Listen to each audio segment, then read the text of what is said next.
I'm nervous. And I know I shouldn't be because I'm here with people that are here for the same reason I'm here, which is to talk about multiple sclerosis. But as Glennon Doyle says, if you can't beat fear, just do it scared. My heart's beating pretty fast, but here we go. So I'm honored to be here with you today. Thank you for giving me this opportunity to talk about something that is near and dear to my heart, which is multiple sclerosis, but not just living with the disease, thriving with it. Now, I know you're thinking, we just watched a video, another speech about MS. I get it. But I'm not here to talk about medical terminologies. I'm here to share a story about resilience and awareness, but more importantly, community.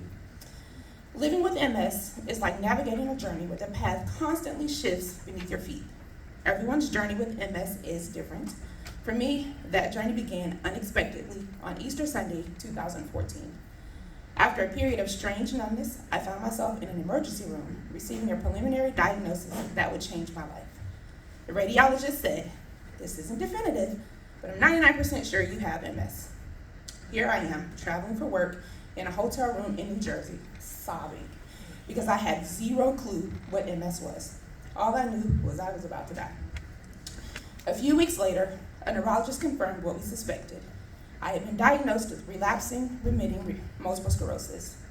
But what was interesting was that he pointed out signs from almost the past 14 years of healthcare visits, including Bell's palsy 3 years prior. Things that were likely indicators of the disease, but were probably dismissed as minor quirks.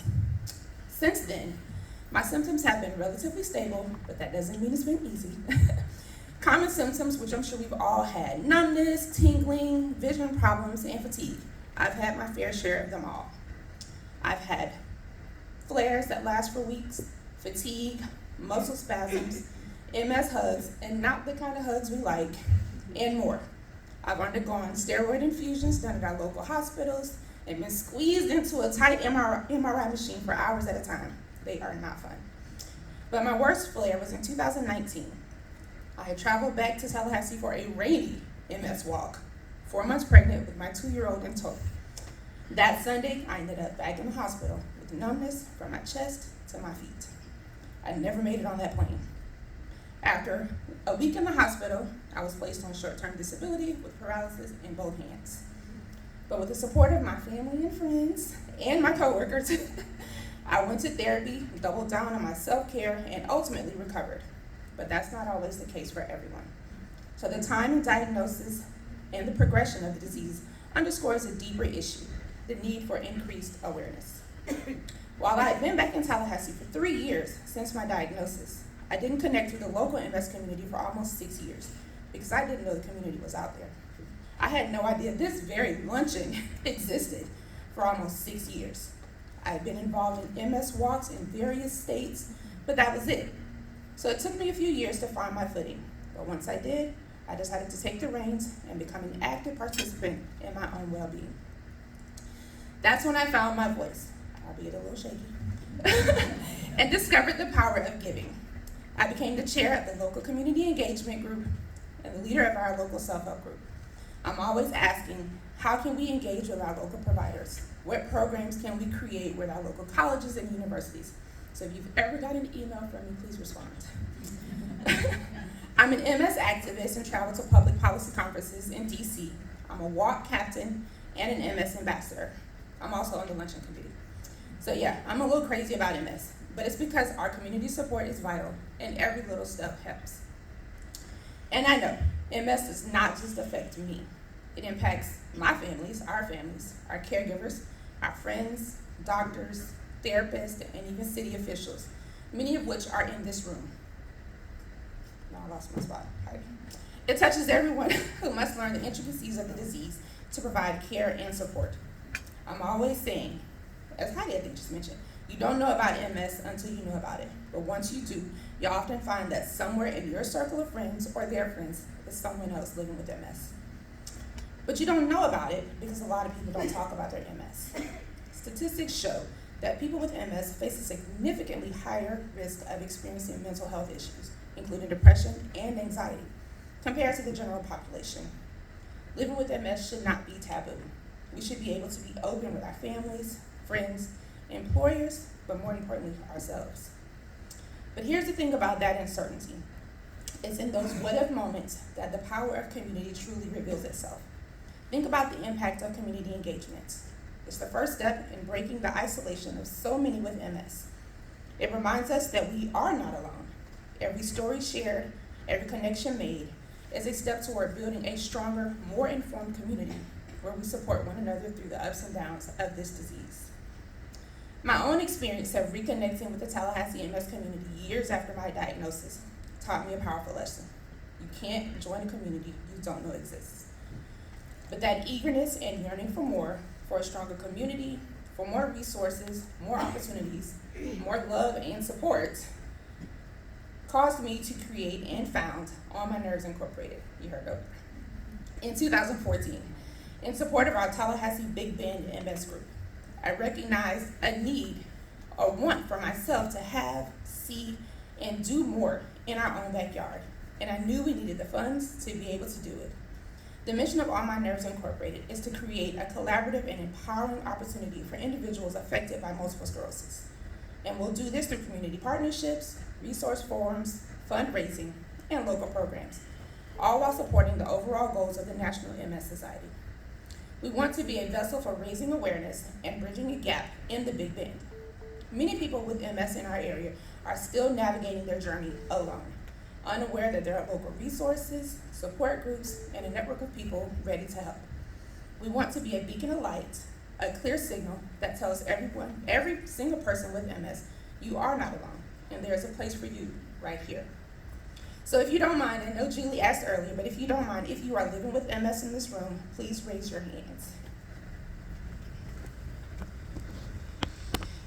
This is why we're here. This is why you all are here. And I'm urging you to get involved and help us make a difference in our local community.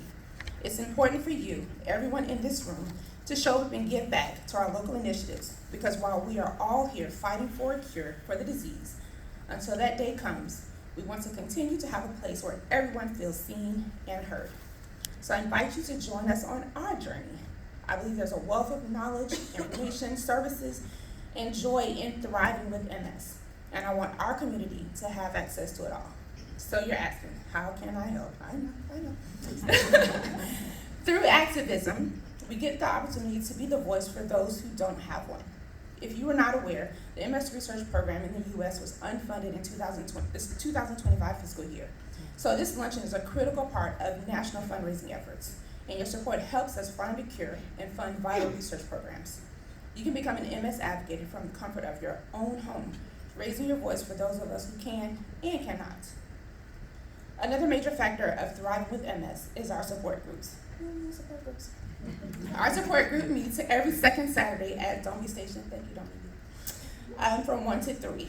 These groups are lifelines, offering a safe space to share our experiences, fears, and triumphs without judgment. In these circles, we find people who truly understand what it's like to live with MS, people who have walked similar paths and can offer empathy and encouragement. I met a young lady recently who warmed my heart, a young adult who had recently been diagnosed with MS.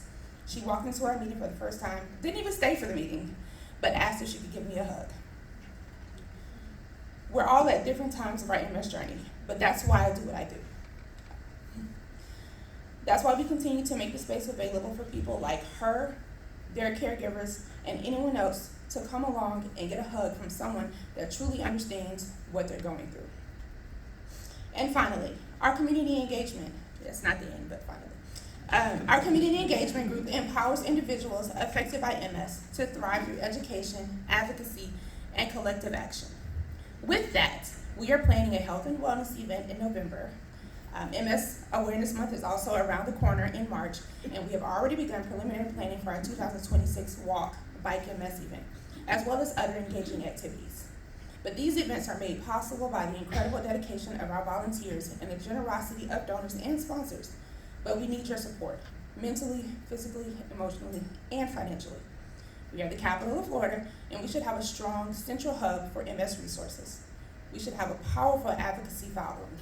We should be partnering with our local universities to drive groundbreaking research, and we should have a society-funded walk and bike event, right here in our backyard, but we don't. The citywide events, activities, discussions that happen are put on solely by the hard work of our local volunteers and funded through some partnerships, but largely through our own personal donations. And while I love a good road trip, I shouldn't have to travel to Jacksonville, Orlando, Atlanta, or other cities to attend events. So let me be clear, there are literally no MS walks on the I-10 corridor outside of Jacksonville. And I want to be transparent for a moment. Heidi can back me up on this. A couple weeks before our 2024 walk, I called her in tears because as many letters, emails, promotions, marketing, city and county proclamations, news coverage, thank you, Julie, we had leading up to the event, we did not have enough money to host the event at the fairgrounds. And I felt like I had failed our MS group. She had to tell me though, it's okay, you've done all you can, but I didn't want to hear it. I didn't want to give up on us because I believe in the cause, and I know that those of us living with MS appreciate that moment, that one day of the year where a sea of humanity flows through. That next day, I got a call saying we could use the fairgrounds. I don't know how it happened, but I was elated. And our walk was amazing. We raised a little over $8,000 towards the cure, so thank you all for that. Because there are strength in numbers, so whether you ride, walk, run a marathon, volunteer your time to pass out a flyer, update our website, share your story or someone else's story, or simply offer a listening ear, you have the power of influence. I saw a quote on the internet, take it or leave it, but it said, Tallahassee is often described as a welcoming and close-knit community with a strong sense of place. So please, join me in supporting our local events and initiatives. You can Google Tallahassee MS Group or On My Nerves Incorporated and follow us on Facebook, Instagram, and X, aka Twitter. And visit our websites, tlhmsgroup.org and onmynerves.org to stay up to date with what's going on in our city and find out ways that you can donate and support. Let's work together to make our community a place where MS patients and families not only survive, but thrive, because a cure is on the line. Thank you.